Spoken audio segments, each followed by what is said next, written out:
त्यानंतर आता आजच्या व्हिडिओमध्ये आपण काय काय बघितलं हे ओव्हरऑल समरीमध्ये बघूया. तर तुम्हाला पॅसिव्ह मोडपासून ॲक्टिव्ह मोडमध्ये व्हायचं. फक्त तुम्हाला हिअरिंग लर्निंग नाही करायचं. तुम्हाला इथं सॉल्व पण करायचं, PYQ सॉल्व करायचे आहेत.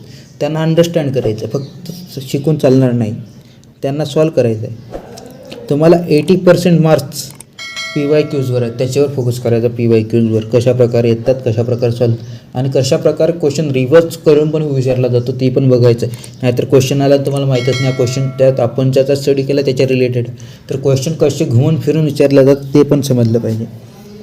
आणि 3 स्लॉटचा रुटीन तुम्ही तो फॉलो करू शकता, तो काही कंपल्सरी नाही आहे. पण 3 स्लॉटचा रुटीन याच्यासाठी का तो प्रॉपरली तुमचा स्लॉट डिवाईड झाला का नाही तुम्ही योग्य प्रकारे स्टडी करू शकता.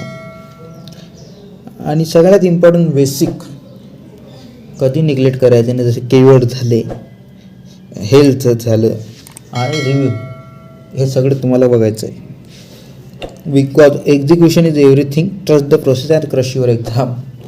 म्हणजे आता तुम्ही हे व्हिडिओ बघितला, जर तुम्ही हे एक्झिक्यूटच नाही केलं तर तुमच्याच्यानं ते शक्य होणार नाही. म्हणून एक्झिक्युशन करणं हे सगळ्यात महत्त्वाचं आहे, त्याला फॉलो करणं महत्त्वाचं आहे. या प्रोसेसला ट्रस्टफुली तुम्ही किती ॲक्सेप्ट करता आणि किती फॉलो करता हे तुमच्यावर डिपेंड आहे. तर ही प्रोसेस फॉलो करून चांगल्या प्रकारे मार्क्स मिळवा. जर हा व्हिडिओ आवडला असेल तर व्हिडिओला लाईक करा, आपल्या चॅनलला सबस्क्राईब करा आणि आपल्या मित्रांनासुद्धा शेअर करा. धन्यवाद.